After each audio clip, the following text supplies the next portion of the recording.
Merci de votre fidélité au programme de Gangan TV. Un plaisir pour moi de vous retrouver dans cet autre numéro de Café Débat. Vous le savez, l'émission qui donne la parole à ceux qui veulent la prendre en vue d'impacter l'opinion. L'invité du jour, c'est bien honorable Amadou Damaro Camara, président du groupe parlementaire RPG Arc-en-Ciel. Avec lui, nous faisons le tour d'horizon de l'actualité. Nous abordons ensemble les sujets, évidemment, qui focalisent les attentions en ce moment. Honorable Damaro, bienvenue dans cette émission Café Débat. Merci de m'avoir donné l'opportunité de m'adresser à vos téléspectateurs. Merci surtout de la disponibilité. Alors tout de suite, l'actualité brûlante, depuis hier, c'est la décision du gouvernement de déployer des patrouilles mixtes dans la capitale. Mais quelques jours avant, il se trouvait qu'il y avait une rumeur qui courait et qui disait que les autorités veulent militariser l'axe au vu des cas de violence qu'il y a eu ces derniers temps, les barricades lors des manifestations et tout. Déjà, votre réaction à cette décision du gouvernement? Oui, il y a une escalade verbale aujourd'hui qui s'installe dans le pays. Il y a une rhétorique qui ne va pas dans le sens de l'apaisement. Mais sinon, il est de notoriété publique et tout le monde, de quelque bord, que ce soit de quelque groupe ethnique que ce soit, c'est suffisamment offusqué du manque de sécurité dans le pays. Et ces derniers temps, cette insécurité a atteint un pic. Et ça veut dire tout simplement que les forces régaliennes, coutumières ou usuelles qui doivent assurer la sécurité sont débordées. Il est du devoir régalien, encore une fois, de l'État de prendre des dispositions qui s'imposent pour pouvoir éradiquer, ne serait-ce que ramener l'insécurité à un niveau que je ne dirais pas acceptable, mais à un niveau qui se trouve dans tous les pays. Il n'y a pas d'insécurité zéro, mais que ça va atteindre un tel niveau qu'il fallait cette décision. Il fallait cette décision. Et je crois que tout le monde devrait s'en réjouir plus tôt. Donc vous vous en réjouissez déjà? Absolument. Mais je les en félicite même. Le premier aspect problématique que certains décèlent déjà dans cette décision, c'est le fait que dans la mixité du dispositif, il y a l'armée. On fait appel à l'armée, alors que certains pensent que d'ordinaire et selon les principes, l'armée est chargée de veiller sur l'inviolabilité du territoire national, mais on ne peut pas faire appel à l'armée pour maintenir l'ordre. Il s'agit de la police et de la gendarmerie. Qu'est-ce que vous dites de cela? Non, je crois qu'il y a beaucoup qui en parlent. Et je peux dire sans risque de me tromper que ceux qui en savent le moins, c'est ceux qui aiment en parler le plus. Il y a une loi en la matière. Quand il y a la violence, il y a une loi qui met la réquisition à différents niveaux, depuis le sous-préfet jusqu'au président de la République, en passant par les préfets, les gouverneurs des régions et les ministres de l'Intérieur, de l'administration du territoire ou le ministre de la Sécurité. Le niveau de la violence commande le niveau de la réquisition, qui peut aller aussi de la police à la gendarmerie et à l'armée. Alors c'est ce qui se passe aujourd'hui. Pour moi, la violence avait atteint un pic désormais inacceptable dans la capitale. Qu'il y ait des zones de no man's land où personne n'a le droit de passer, ni pendant la journée, ni pendant la nuit.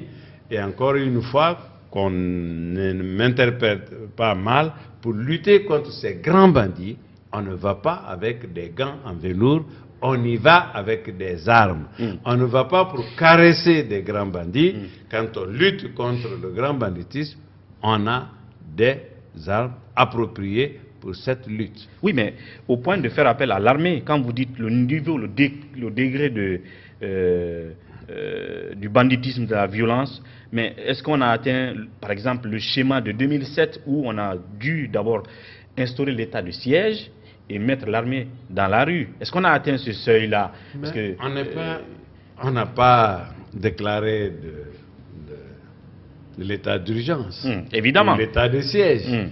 On a doublé les forces habituelles de maintien d'ordre. Enfin, de lutte contre le banditisme, on a augmenté.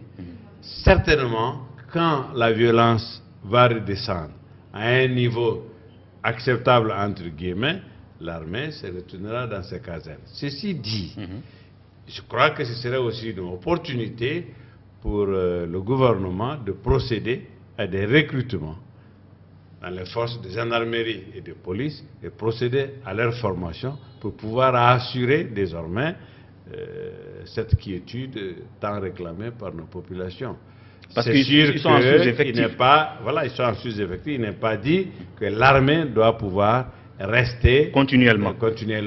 Mais c'est pourquoi je dis quand ça atteint un certain niveau, je ne suis pas en train de comparer le niveau, mais ça atteint un niveau tel que ça devenait inquiétant et pour nous et pour nos partenaires.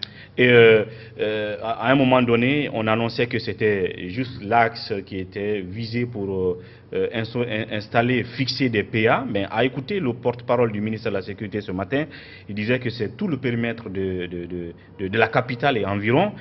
S'il y a nécessité de fixer des PA, on les fixera là, que ce soit sur l'axe ou à côté de la forêt de Anta, ainsi de suite. Donc à ce niveau, vous pensez que le discours qui était lié à une sorte de discrimination de zone n'a plus lieu d'être? Oui, mais c'est une bonne réponse à ceux qui sont dans le verbiage, à ceux qui politisent tout, à tous ceux qui croient même que l'opposition ou les leaders de l'opposition sont des coprésidents et qui doivent gouverner ensemble, on doit les consulter avant de faire quoi que ce soit.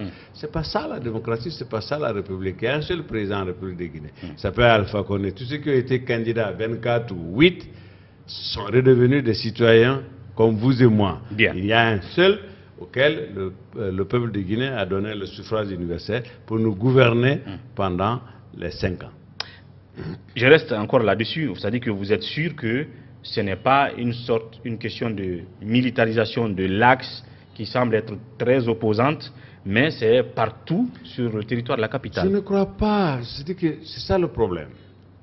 Que l'axe soit opposante, je comprends que pendant les manifestations, que l'axe soit en train de manifester politiquement.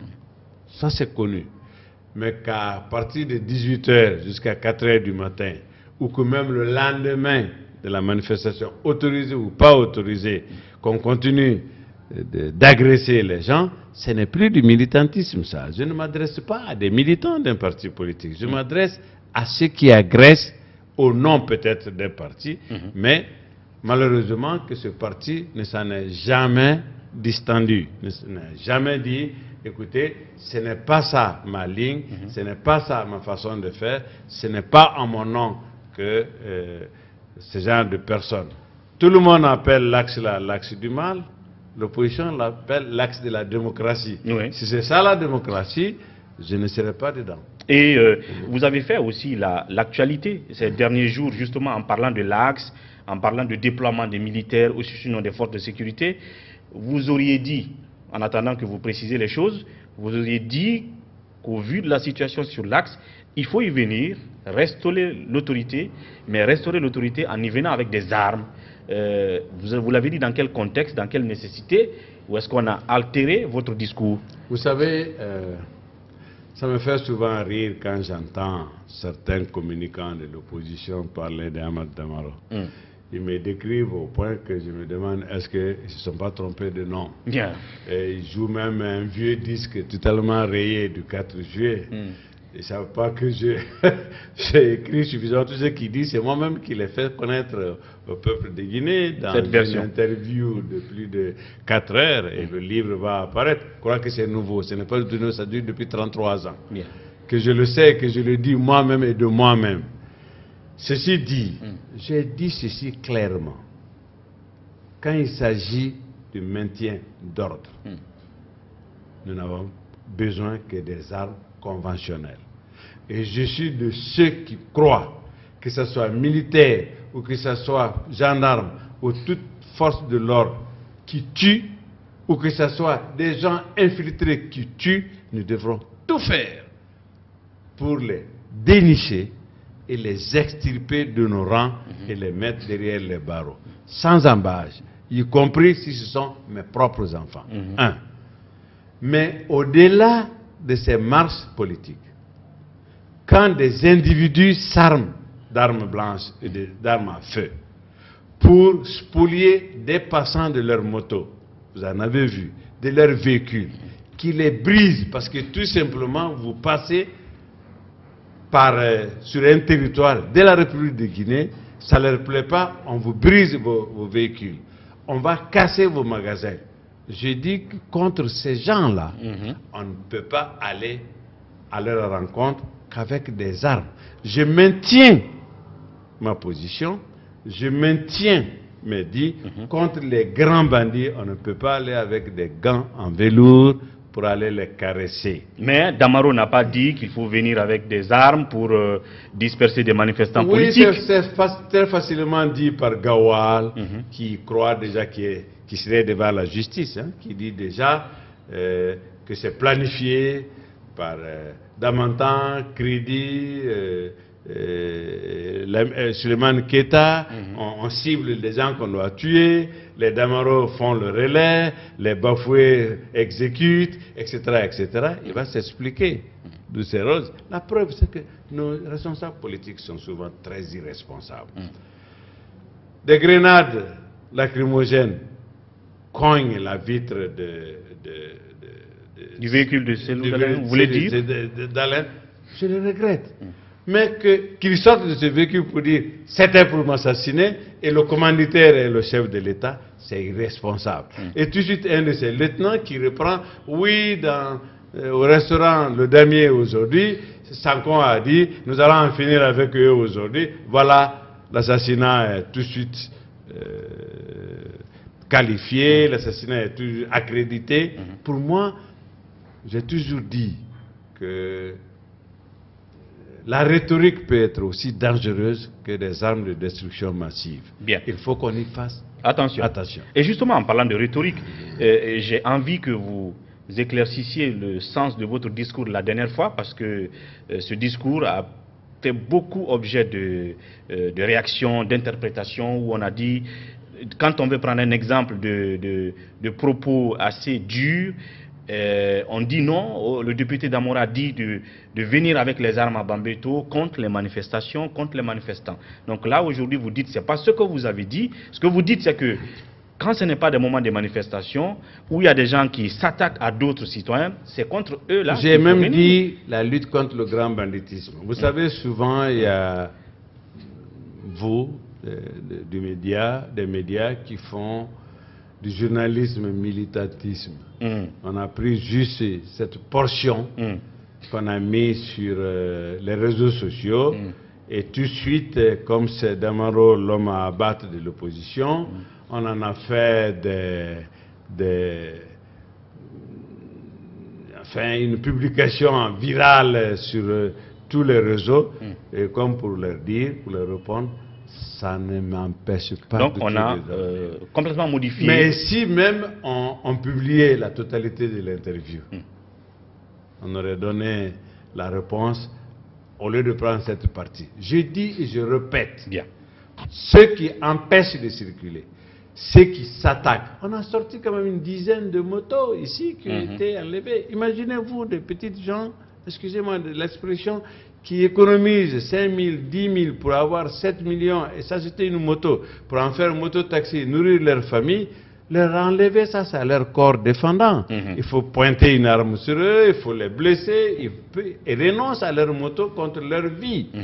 Ces gens-là, il n'y a pas d'autre solution que des armes contre eux. C'est ce que j'ai dit et je continue de dire. Voilà, c'est aussi simple que cela. Voilà. Et pour donc lutter contre ce phénomène, vous pensez que la décision actuelle de déployer cette patrouille mixte est en parfaite harmonie et que cela peut résoudre ce problème.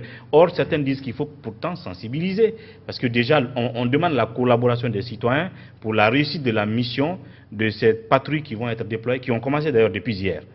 Et étant donné le climat de méfiance qu'il y a, est-ce que vous pensez que ça peut réussir dans une courte durée? Moi, je crois que, comme j'ai dit, que la violence, la criminalité a atteint un niveau effrayant. Peut-être que ces patrouilles mixtes vont ramener cette criminalité à un certain niveau. Après, la police qui entre-temps et la gendarmerie pourraient procéder à des recrutements et à des formations, pourraient prendre le relais pour faire leur travail constitutionnel ou réglementaire qui leur revient.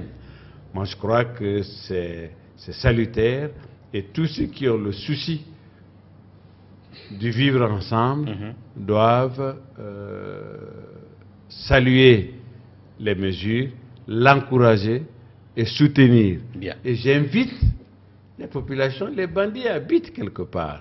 Et généralement, on les connaît. On connaît le courage d'aller dire. Vous avez dit tantôt que souvent quand les bandits sont dénoncés, ils sont arrêtés, ils reviennent menacer les dénonciateurs dans les quelques quartiers. temps après dans le quartier. Ça c'est déplorable, ça c'est regrettable. Cela ne doit pas nous empêcher de continuer de les dénoncer pour les extirper de notre rang et mettre la justice et ses auxiliaires devant leurs responsabilités. Alors, il y a toujours des moments où des agents de forces de sécurité, certains sont tentés d'aller à la dérive vers certaines bavures. Il faut les identifier. Et pour commencer à les identifier, il faut qu'on identifie les véhicules dans lesquels ils sont. Déjà, les premiers constats, par exemple, que le Balai citoyen a fait hier lors du déploiement de ces unités-là, il se trouve que beaucoup des pick-up de ces patrouilles mixtes-là ne sont pas immatriculés, c'est-à-dire qu'il n'y a pas de plaque d'immatriculation. Comment est-ce qu'on peut savoir que tel véhicule a fait une sorte de dérive contre les citoyens s'il n'y a pas de plaque? Est-ce que là, ce ne sont pas déjà les premières insuffisances de cette mesure-là? Oui, mais les véhicules servent à transporter sur le terrain. C'est militaire. C'est militaire sur le terrain. Les véhicules sont garés et les militaires se déploient dans le quartier ou tout au long de la route. Donc, dire il était dans le véhicule numéro tant ne veut rien dire. C'est pas une insuffisance? Non, les militaires peuvent aller dans un véhicule et se retourner dans un autre.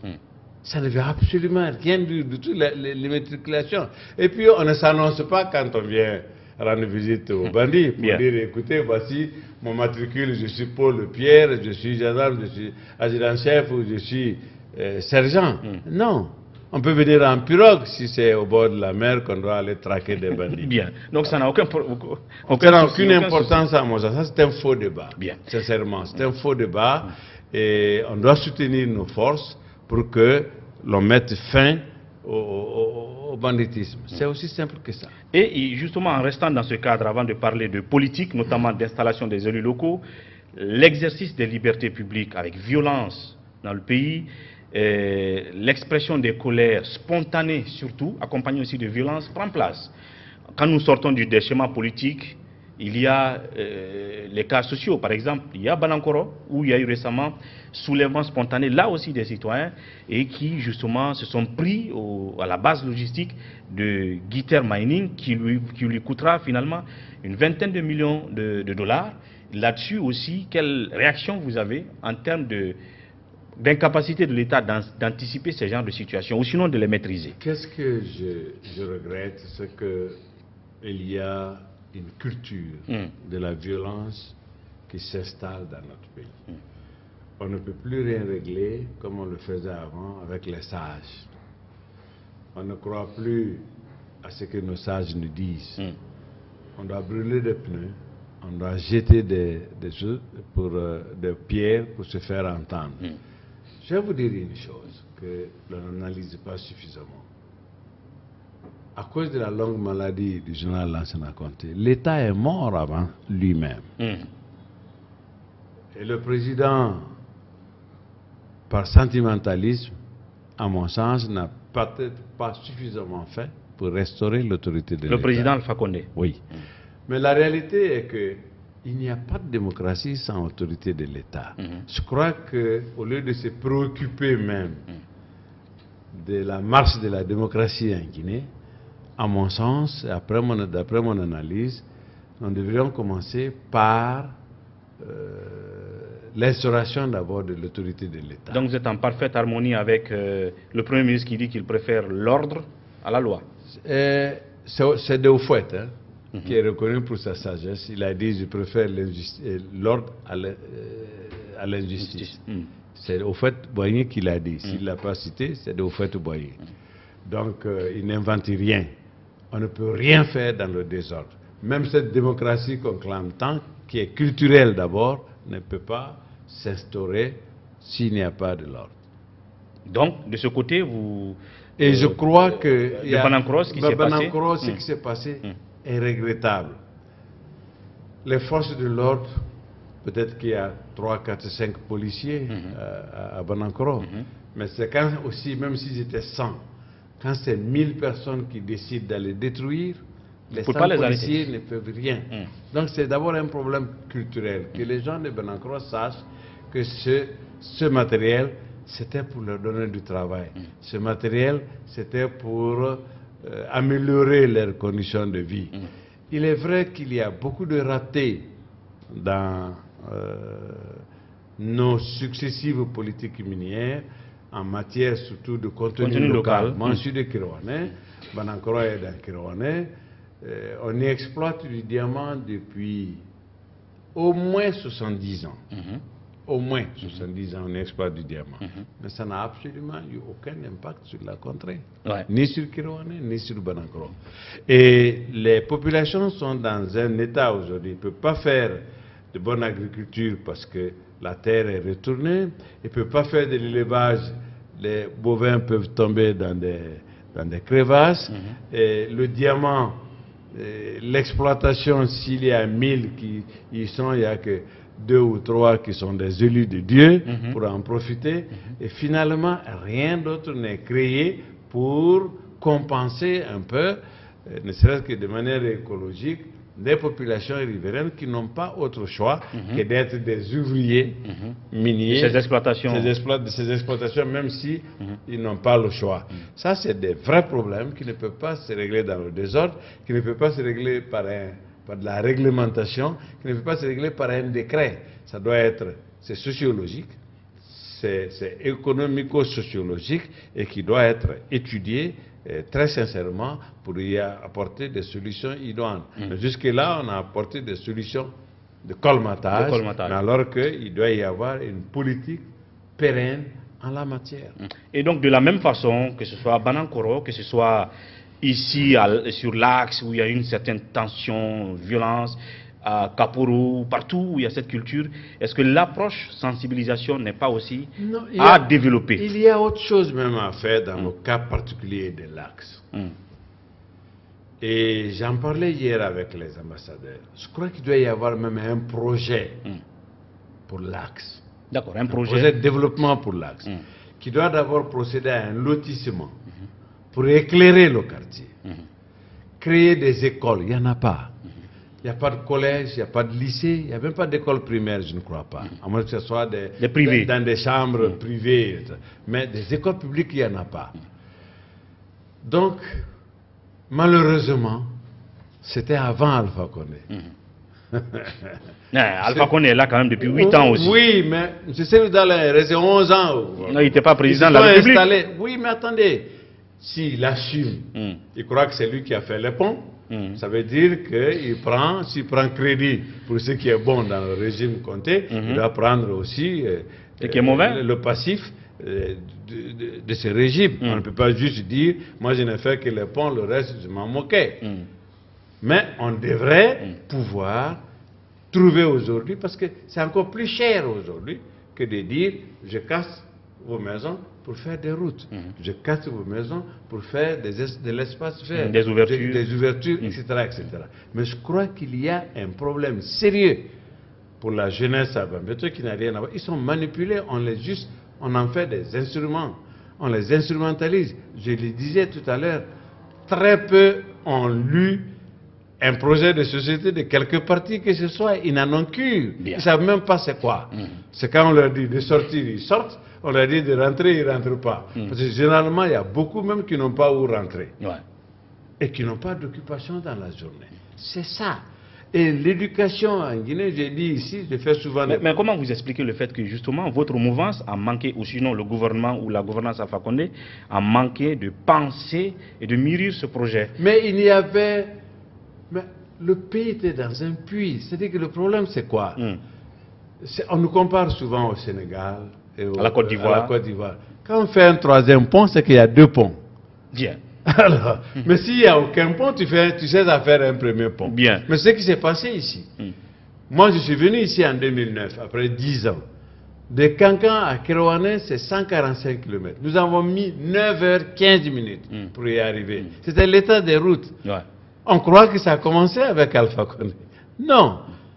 Alors, on n'avait aucune idée quand on peut avoir 2 heures, 3 heures successives de courant. Donc, vous estimez que c'est maintenant qu'il faut penser un projet pour cette zone. Il y a une nécessité de repenser, d'étudier les problèmes de cette zone. Ce sont des jeunes qui ne savent même pas souvent ce qu'ils font, parce qu'il y a un manque réel d'éducation.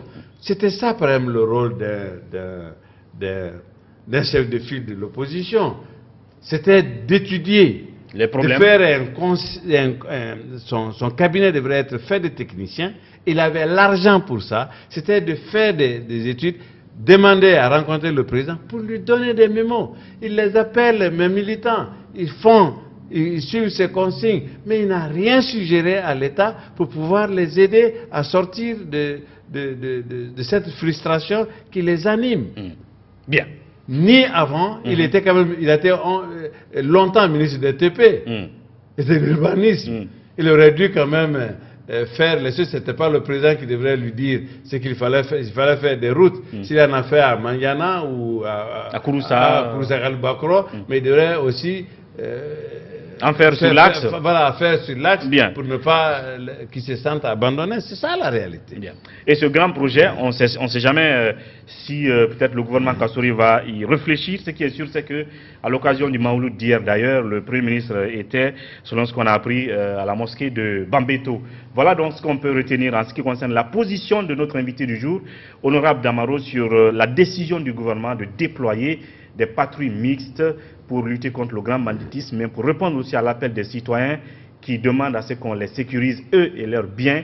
Et il rappelle que ceci rentre dans le cadre d'une loi qui existe en ce qui concerne le maintien d'ordre, évidemment, qui va se déployer pas que sur l'axe, mais dans l'ensemble de la capitale et environ. Et partout où besoin sera en termes de fixation des PA, le porte-parole du ministère de la Sécurité dit que cela sera fait, pas que dans la zone de l'axe. C'est cela qu'il faut aussi rappeler en attendant de voir l'évolution de cette opération.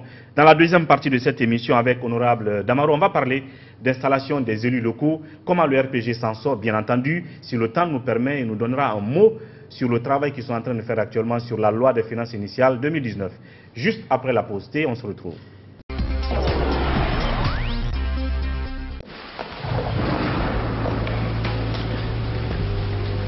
Il existe des choses qui nous donnent la force et l'audace d'aller au-delà de notre imagination. Le thé Akbar. Le thé Akbar est fabriqué en utilisant uniquement les feuilles soigneusement sélectionnées en provenance de Ceylon. La qualité du thé Akbar a été évaluée selon les normes les plus strictes par des experts en dégustation qui se sont appuyés sur près d'un siècle d'expertise dans ce domaine. Premier producteur de thé, vous pouvez faire confiance à la famille Akbar pour vous garantir votre santé. Seule la meilleure tasse de thé peut vous procurer de la fraîcheur. Thé Akbar, le leader mondial. Merci de nous retrouver dans cette deuxième partie de Café Débat qui a toujours comme invité Honorable Amadou Damaro Camara. Il est le président du groupe parlementaire RPG Arc-en-Ciel. Dans la première partie, vous l'avez suivi, on a largement parlé de cette problématique d'insécurité, de violence qui prennent place et sa manière de voir les choses dans ce sens-là. Cette fois-ci, on va parler d'installation des élus locaux. J'ai envie de savoir comment le RPG s'en sort aujourd'hui, mais en même temps, comment ça se fait que vous êtes en quelque sorte sourd à l'appel de l'opposition qui, justement, est en train de manifester pour que Bourema Condé fasse arrêter le processus d'installation parce qu'il pense que ça se passe dans un désordre total, mais le RPG, quand même, se plaise à continuer, évidemment avec eux, puisqu'ils aussi ils y prennent part. Mais qu'est-ce que vous dites de cela? Voilà. Le problème avec notre chère opposition, c'est que ils reprochent toujours aux autres ce qu'ils érigent en système. Dans leur fiefté au Fouta, toutes les communes sont installées dans cette pagaille. Ils n'ont pas demandé l'autorisation du RPG. Ils sont installés. Sur les 342 communes, 300 et quelques, je crois que 330 et quelques déjà sont installés. Il reste Kiroane, Kankan, Matoto et Ratoma pratiquement. C'est ce qui reste. Donc, qu'on n'écrit pas. Pourtant, les manifestations, c'est de dire arrêtons. Arrêtons, et mettons-y de arrêtons, mais nous continuons. Voilà ce qu'ils disent. Arrêtons, mais nous continuons. Et comment le RPG s'en sort? C'est dans les élections locales, qu'on appelle aux États-Unis le midterm, quelque sorte, que généralement d'ailleurs les partis au pouvoir perdent. Et on n'a pas dérogé à la règle. Et les régions, les municipalités en France, on les perd, on les gagne. Mais ce que vous devrez savoir, ce que le peuple de Guinée doit croire, c'est que ce sont les premières élections de cette façon, basées sur des listes électorales, en 60 ans d'indépendance. De ce Donc, type-là? on n'a pas de ce type-là. On n'a pas d'expérience à la matière. Les avant-dernières élections ont été organisées par la Cellule d'Alain en tant que Premier ministre. En 2005? En 2005. Ah, mais Et il sait ce qui s'est passé, je ne vais pas revenir là-dessus. Qu'est-ce qu'il a le fait? PEP a gagné 30 préfectures sur 33, et avant les élections, le président de la République a dit « je ne veux pas d'opposition à Conakry ». Et il y a 13 ans seulement, comme s'il y a 13 ans, la Guinée n'avait pas besoin de démocratie, et qui veulent nous faire des leçons de démocratie aujourd'hui. Ceci dit, sur les 300 et quelques communes qui sont déjà installées, mais le RPG a déjà plus de 200 communes rurales et urbaines. Nous avons entièrement gagné, nous avons la majorité. Ensuite, quand on dit dans la capitale, vous avez été laminé. Et nous sommes dans la phase. Oui, vous avez Conakry. été laminé à Conakry. À Kaloum, nous étions en alliance avec la liste indépendante de la sœur Aminata Touré Guigui. Et les maires à 100%. Le RPG est premier vice-maire à 100%. De Kaloum. De Kaloum. À Matam, nous sommes en alliance avec l'UFDG. À Matam. Et avec nous avions l'UFR plutôt. Ça fout là. L'UFR non. Mais c'est possible. Est-ce que vous avez fait alliance avec l'UFDG jamais à Boké? Jamais. Vous ne pouvez pas dire à Safourla? Jamais on a fait alliance avec l'UFDG. À Boké? Des éléments. À Boké? Non. Que Tawel se soit allié à eux, ça c'était pas le RPG. Une alliance. Ça c'était Tawel. En tant que maire, qui voulait être absolument maire, mais ce n'était pas les consignes du parti. Cela soit dit. Pourtant, Makanera accuse l'UFDG d'être parti avec l'URPG. Non, non, il l'accuse pas. Il a dit que l'UFDG l'a trahi en s'alliant avec Tawel. En choisissant le second sur sa liste sans même l'en informer. Il a dit à tout le monde. Mais ceci dit, à Matam, nous sommes en alliance. On n'avait plus de conseillers que l'UFR à Matam. Mais nous avons accepté de céder Matam à l'UFR. Pour ne pas que l'UFR se fâche après vous, parce qu'à Boké, vous n'auriez pas respecté les consignes à Boké en faveur de l'UFR. Il y a plusieurs raisons à une alliance. On peut les interpréter comme on veut. L'essentiel, c'est que ce sont les voix RPG et UFR qui ont élu le maire de Matam. Maintenant, c'est une coalition. À Dixine, qu'est-ce qui s'est passé? Parce que Alpha Condé vient chez Mamadou Sylla la veille, et le lendemain, c'est l'UFDG qui prend les lieux, On pensait qu'il était venu pour négocier Sylla afin qu'il vote, que ses conseillers votent pour le candidat Aboubakar Souma du RPG. Qu'est-ce qui s'est passé? Eh bien, je peux vous dire que j'ai eu le privilège d'accompagner le président de la République, c'est Mamadou Sylla. Et il y avait les enfants de Mamadou Sylla dans son salon, il y avait les forces de sécurité, il y avait même les journalistes, il y avait les épouses de Mamadou Sylla qui étaient là. Quand il a posé la question, et les élections communales, le président lui a dit, ce sont les élections communales, ce ne sont pas des élections présidentielles, je ne m'en mêle pas. Ah bon? Et c'était sa seule phrase. Qu'on l'interprète comment on l'interprète. Donc le président était venu juste pour... Et il a aussi dit, quand on l'a interviewé, je suis venu saluer mon petit frère qui vient d'une longue maladie, des juste problèmes, on en parlera après. Mais vous savez, le discours politique, il y a ce qui est dit, il y a le non dit. Je veux dire, quand le président, qu'on connaît en tant qu'un véritable animal politique, qui vient tout d'un coup la veille de l'installation d'une commune stratégique, fut-il pour des raisons de salutation d'ordre social, mais l'autre chose qui n'est pas dite, c'est que il faut le toucher moralement. Je peux vous faire une confidence. Il faut toucher Sylla par cet acte social, humain, par cet acte humain. Oui, mais il y a une alliance ouverte avec l'UFDG. Il y a une alliance ouverte avec l'UFDG. Donc, je vais vous faire une confidence. Le président ne savait même pas qu'il était là. Que Sylla était là. Que Sylla était là. C'est moi qui l'ai informé que Sylla était là et qu'il lui avait promis une visite. Parce que Sylla me l'avait dit. Il a dit, ah bon, il est venu? Oui, bon, allons le voir demain. Le président ne savait pas non plus qu'il y avait des élections à Dixine le lendemain. Il a été surpris, je peux vous l'avouer. Donc il n'était pas du tout venu pour négocier quoi que ce soit. Je crois qu'il a des personnes pour cela. Bien.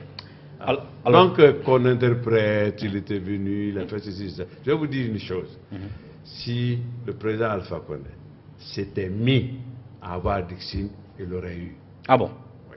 Ah ben pourquoi vous avez renoncé? Non, mais je n'ai pas dit que... C'est comme si vous avez renoncé à Dixine. Il a dit, je ne me mêle pas. Alors qu'est-ce qui explique... Il ne se mêle pas. Qu'est-ce qui explique... Il a toujours dit, débrouillez-vous. Qu'est-ce qui explique donc votre défaite? Parce que Aboubacar Souma... Voyez-vous, le président de la République vient la veille chez Aboubacar, chez Sylla Patronat. Le lendemain matin, votre candidat a tellement dit, même sur les réseaux sociaux, dans quelques minutes, je serai élu maire de Dixine, priez pour moi. Oui. Alors, qu'est-ce qui explique... Il avait fait des démarches, lui-même. Il avait pris des contacts. J'avoue que moi-même, j'avais pris des contacts. Alors, si les contacts, on n'est pas dans la politique, on n'a pas que des succès. Oui. Nous avons échoué, nous qui avions essayé de négocier avec les uns et les autres. Et qu'il y ait des défections dans son propre rang, ça fait partie aussi de la politique. Il y avait 7 partis qui étaient dans la coalition de la liste RPG. D'accord. Il y avait l'UFR, il y avait le FC de Boubacar Sylla, il y avait tout ça. Il y avait 7 partis. Donc ce n'était pas... Le président Alpha Condé ne pouvait pas venir se mettre à négocier lui-même avec les conseillers de chaque parti. Non. Donc vos démarches n'ont pas été fructueuses. N'ont pas été fructueuses. Pour le RPG. N'ont pas été fructueuses. Pour Souma, on n'avait pas le RPG n'avait pas de candidat.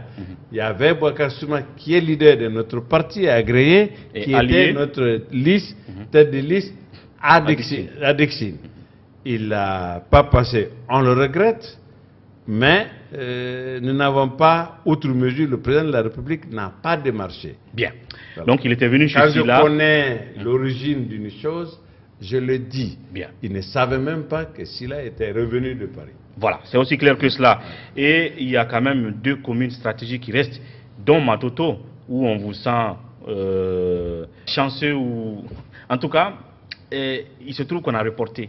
Pourquoi? Parce que certains pensent que c'est parce que le RPG se sentait un peu faible ou sur le point de perdre Matoto. Il ne fallait pas se le permettre. D'ailleurs, j'ai entendu dire que vous, personnellement, auriez demandé à Bourema Condé, non, il faut reporter Matoto parce que sinon, si on prend le risque que ça se tienne samedi, on pourrait perdre. Est-ce que c'est vrai ou pas?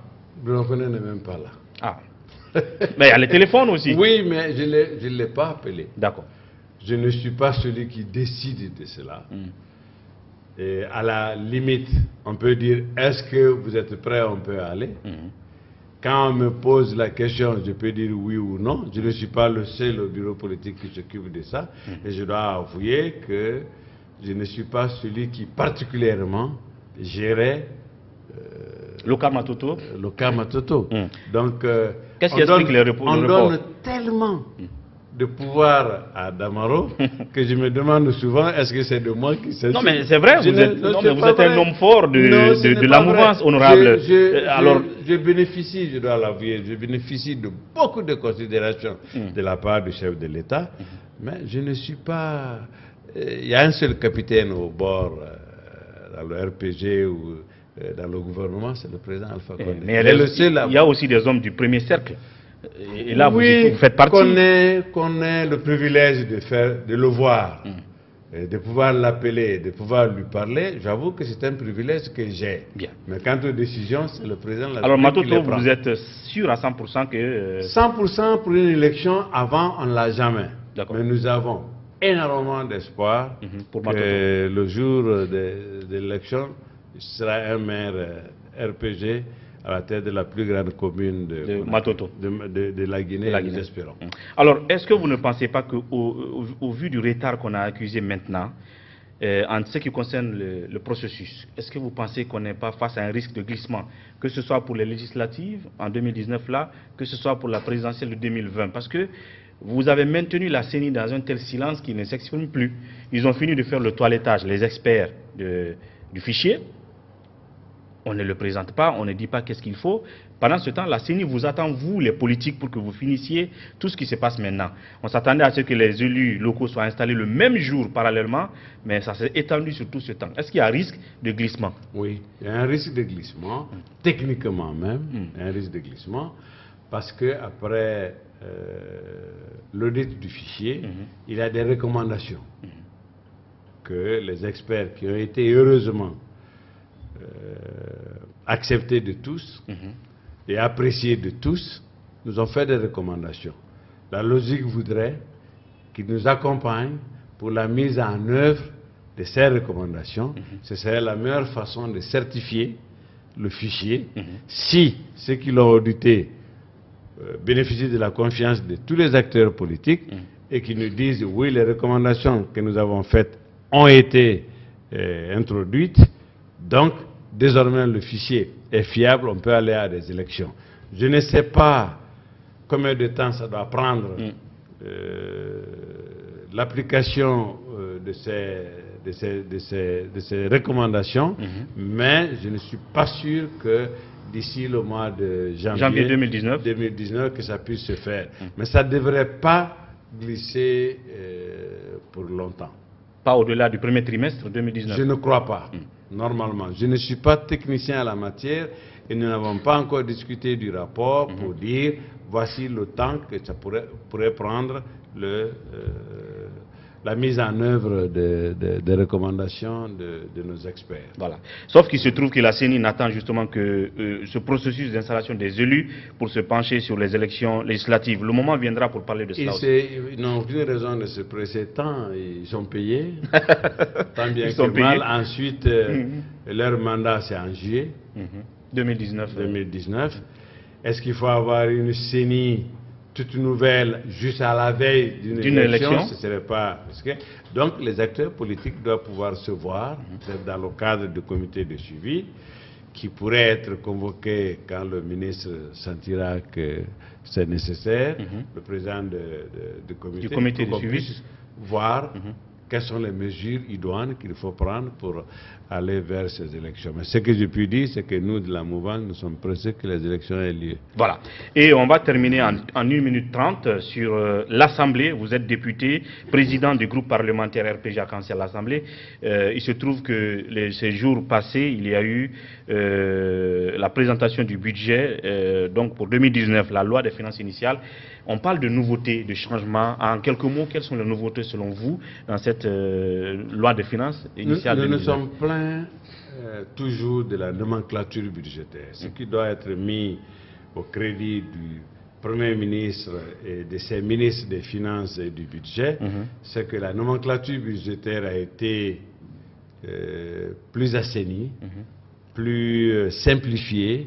Et il y a eu une réduction de 20% de toutes les prévisions des dépenses de fonctionnement de l'administration centrale et transférées vers des investissements qui ont nettement augmenté. Je n'ai pas les chiffres en tête, mais ce qui est surtout important, c'est qu'il y a à peu près 600 milliards qui seront mobilisés vers les communes, gérés par les communes, gérés en faveur de la santé, en faveur de l'éducation, le développement local. Le développement local et de la jeunesse, qui pourront eux-mêmes gérer et choisir les réalisateurs de ces différents projets. Ce qui est une nouveauté, c'est qu'ils pourraient booster les empêcher, la gouvernance locale. oui, voilà, les empêcher d'attendre tout de du l'État gouvernement central. Ensuite, on parle du budget de la santé. Vous savez qu'en 2011, le budget de la santé, c'était 1,7. Nous sommes à peu près à 10% du budget aujourd'hui. Maintenant, oui. En 8 ans. Et l'enseignement, c'était 4 points et quelques du budget. Comparé à 30-40% ailleurs, nous sommes vers 13 ou 14% désormais. Ce qui est, si la tendance se maintient, nous sommes en train d'aller vers une budgétisation de ces secteurs sociaux beaucoup plus importante. Voilà les nouveautés. Et pour terminer, une curiosité, vous êtes économiste aussi. Comment vous expliquez aujourd'hui peut-être l'inattention de l'État ou du gouvernement sur le non-paiement de la dette intérieure? Aujourd'hui, nous avons les plaintes des chefs d'entreprise locales qui se plaignent comme quoi l'État n'a pas payé leurs factures, que ce soit dans le domaine du BTP, des travaux publics ou même des services, depuis 6 mois. Alors que l'avant-dernier conseil des ministres, on a vu le président instruire aux ministres, à certains ministres, de se pencher sur le paiement des dettes au sein des institutions internationales. Je dis donc qu'il priorise les dettes à l'extérieur et non celles à l'intérieur. Étant donné que ces entreprises-là qui n'ont pas perçu leur argent depuis 6 mois, n'ont pas payé aussi les travailleurs depuis 6 mois, donc depuis 6 mois, il y a des familles qui souffrent. En tant qu'économiste aussi, quel regard vous avez sur ce sujet? Non seulement je suis économiste, mais je suis spécialiste de la dette. J'ai été directeur de la dette. Voilà. La dette extérieure, il faut, surtout quand c'est des institutions internationales, il faut les payer. Sinon, vous serez incapable de payer vos dettes intérieures. Ah bon? C'est ça une réalité. La dette intérieure, c'est vis-à-vis des entreprises grandes, moyennes et petites. Et ce sont elles qui créent la richesse nationale. C'est aussi important que sans ces petites et moyennes entreprises, il n'y a pas de création de richesse, donc il n'y a pas de développement à la base. Mais le tout se résume où il faut faire des recettes. Je ne veux pas incriminer, mais il y a une atmosphère qui doit exister pour que les investisseurs viennent. La Guinée n'a pas d'argent, n'a pas suffisamment à l'intérieur, même entièrement mobilisé, qui puisse suffire pour le développement. On a besoin des investisseurs étrangers qui doivent venir, et pour cela et pour les accueillir, nous avons besoin d'avoir un climat. Pas délétère. Je suis d'accord avec cela. Je suis d'accord avec cela, honorable, mais pour la nécessité qu'il y a maintenant en tant que député, est-ce que vous faites de l'effort pour interpeller le ministère du Budget et de l'économie pour payer au moins certaines entreprises? Non seulement nous avons un excellent président de la commission Finance, Écofinance, et un excellent vice-président aussi, de la mouvance et de l'opposition, qui connaissent de quoi ils parlent, qui font des recommandations à notre nom et qui ont abouti déjà à quelques paiements ou à des réajustements. Je vais vous donner rapidement un exemple. Qu'on finisse soit petit, c'est bon, mais le courant doit être transporté. On ne peut pas financer soit petit et couper le crédit pour l'installation des poteaux et des fils qui doivent transporter. On risque d'avoir une production d'énergie sans pouvoir l'envoyer à ses consommateurs. Donc, on a cette commission qui travaille avec naturellement les techniciens des deux ministères pour pouvoir ajuster surtout l'affectation des crédits au programme de développement au PNDS, le programme national de développement économique et social, dans lequel tout est prévu, mais le paiement de la dette intérieure, il y a des efforts supplémentaires qui doivent être faits, même s'il faut s'emprunter. Et à l'AFD qui a même donné une trentaine de millions d'euros. Voilà, pour pouvoir payer des dettes. Mais à certains niveaux, il y a de grosses entreprises qui ont jusqu'à 200, 300 milliards de dettes sur l'État. Et impayés. Bien. En tout cas, merci honorable pour cette disponibilité et toutes ces explications. Merci beaucoup. Merci, c'est à moi de vous remercier. À très bientôt. Très bientôt. À vous, merci de votre attention. C'est tout pour ce numéro de Café Débat. On se retrouve demain pour un autre numéro avec un autre invité. D'ici là, prenez soin de vous et au revoir.